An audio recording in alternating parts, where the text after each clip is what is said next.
Pelajaran pertama yang dapat kita ambil, bahwa hidup adalah ujian. Jangan kita berpikir kalau kita sudah sholat, kalau kita sudah berzakat, kalau kita sudah taubat, kalau kita sudah hijrah, lalu hidup kita senang, hidup kita tenang, tidak ada ujian. Berapa banyak orang yang sudah hijrah, yang sudah mengaji, yang sudah berhenti minum khamar, ketika ujian datang, dia komplain, kenapa Tuhan tidak adil? Kenapa saya sudah baik? Kenapa ujian hidup tetap ada? Nabi Ibrahim orang paling baik. Nabi Ibrahim dipilih Allah di antara nabi-nabi.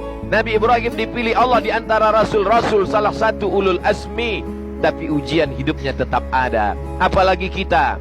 Islam tidak membuat orang berubah. Yang dirubah itu adalah cara pandang kita.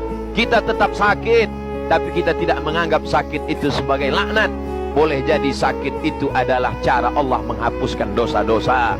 Kita mungkin tetap kesulitan ekonomi, tapi kita tidak menganggap kemiskinan itu sebagai laknat. Boleh jadi menurut ilmu Allah, tidak kaya lebih baik daripada kaya melupakan Allah subhanahu wa ta'ala. Tapi kita tetap berusaha dan berikhtiar mencari rezeki untuk punya uang, membangun masjid, berkurban. Fasalli li rabbika, salatlah, wanhar, dan berkurbanlah. Berkurban orang kaya, membangun masjid orang kaya, melaksanakan ibadah haji orang kaya. Tapi kalau sudah berusaha, ikhtiar, rezeki belum juga kunjung tiba. Tidak ada jalan lain kecuali berhusnuzan kepada Allah subhanahu wa ta'ala. Allahu Akbar, Allahu Akbar, Allahu Akbar, la ilaha illallah, wallahu Akbar, Allahu Akbar, walillahil hamd. Pelajaran kedua yang dapat kita ambil dari Idul Adha, bahwa kita diperintahkan untuk menyembelih hewan kurban. Fasalli li rabbika, berbanyaklah salat, beribadah kepada Allah. Untuk membalas apa? Inna a'tainakal kautsar, kami sudah memberikan nikmat yang besar kepada engkau. Sudah kami berikan engkau nyawa hingga hidup di atas muka bumi Allah. Matamu terbuka, telingamu mendengar, kakimu melangkah, tanganmu menghayun, hidupmu tenang, perutmu kenyang, hatimu lapang. Inna a'tainakal kautsar, kami sudah memberikan nikmat yang besar. Bagaimana cara membalas nikmat Allah? Fasalli, berbanyaklah salat, wanhar, dan berkurbanlah. Salat sebagai wakil dari ibadah badan. Ada namanya ibadah badan. Salat, tawaf, sa'i, wukuf, ini semua ibadah badan. Jihad fisabilillah, ibadah badan.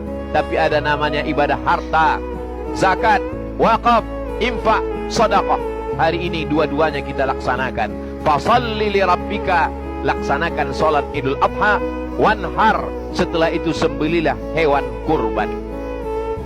Wa inna dama la yaqa'u minallah bimakan, hewan sembelihan kurban yang disembelih jatuh darahnya sampai ke tanah. Dari leher ke tanah tidak sampai 5 detik. Ada yang lebih cepat daripada tetesan darah. Ampunan Allah kepada orang yang berkurban. Wa innaha la ta'ti yaumal qiyamah, hewan kurban itu nanti akan datang pada hari kiamat. Biquruniha, dengan tanduknya, wa as'ariha, dengan bulunya, wa aslafiha, dengan kukunya. Tanduknya, bulunya, kukunya akan datang pada hari kiamat, bersaksi di hadapan Allah subhanahu wa ta'ala bahwa ini orang sudah beribadah kurban. Bagi yang belum mampu pada tanggal 10, terbuka rezekinya, dibukakan pintu hatinya, dia masih bisa berkurban tanggal 11. Tidak mampu tanggal 11, dibukakan Allah pintu rezeki, masih bisa tanggal 12 sampai puncaknya tanggal 13. Selesai sholat asar, masih bisa menyembelih kurban selama matahari belum terbenam pada tanggal 13 Zulhijjah, bulan yang dimuliakan Allah subhanahu wa ta'ala. Kesempatan 4 hari dimanfaatkan sebaik-baiknya. Kalau ada kendala, maka sesungguhnya la yukallifullahu nafsan illa wus'aha, Allah tidak membebani orang di luar kemampuannya. Bagi yang kaya, ada hartanya, berkurbanlah. Bagi yang tidak mampu, jangan bersedih hati, jangan berkecil hati, jangan kecewa. Karena sesungguhnya Allah subhanahu wa ta'ala tidak membatasi ibadah pada kurban saja. Berzikir juga ibadah, mengagungkan Allah ibadah. Mengagungkan Allah tidak hanya sekedar beramai-ramai. Ketika sendiri di rumah pun kita mengagungkan Allah. dengan bertakbir, Allahu Akbar, Allahu Akbar, Allahu Akbar, Allahu Akbar, walillahil hamd. Menyembelih hewan kurban dianjurkan orang yang berkurban menyembelih sendiri. Kalau tidak mampu, tidak berani, tidak ada ilmunya, boleh disembelihkan orang lain. Menyembelih hewan kurban dianjurkan untuk disaksikan. Kenapa menyaksikan hewan kurban? Ini adalah syiar. Wal budna ja'alnaha lakum min sya'airillah. Penyembelihan hewan kurban itu kami jadikan sebagai syiar mengagungkan agama Allah.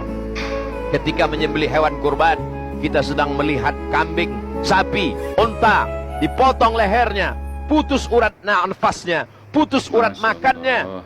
Itu penderitaan terakhir bagi hewan kurban. Setelah itu dia akan mati, dia menghadap Allah Subhanahu wa ta'ala. Bagaimana dengan kematian kita? Sudahkah kita siapkan husnul khatimah? Sudahkah kita siapkan akhir kalam kita la ilaha illallah? Kalau binatang mati, sekali mati selesai berakhir. Tapi kalau manusia mati, dia masih menghadapi pertanyaan malaikat mungkar nakir. Dia masih menunggu sampai hari kiamat. Dia masih menunggu tiup dan sangkakala. Dia masih menunggu nanti sampai hari dibangkitkan di hadapan Allah. Masih menunggu di padang mahsyar. Masih ada titian siratal mustaqim. Masih ada hisab. Masih ada perhitungan amal. Masih ada timbangan berat amal soleh. Masih ada lagi pertanyaan-pertanyaan sampai akhirnya masuk ke dalam surga Allah Subhanahu wa ta'ala.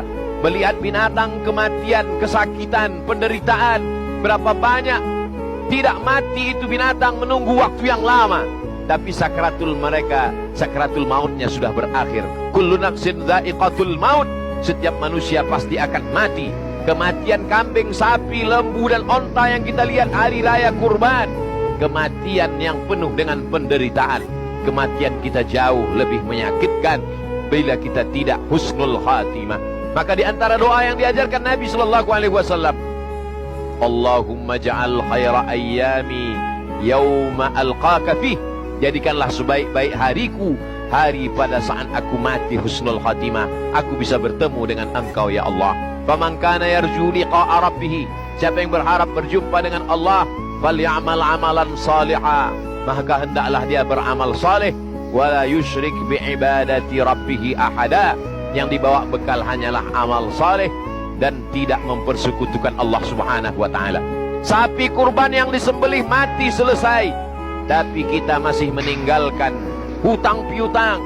Ahli waris yasma'ul mayyita salasun. Yang mengiringi mayat ada 3. Yang pertama ahluhu, istrinya, anaknya, kawannya, sahabatnya, jamaahnya, tetangganya ikut mengiring ke liang lahat.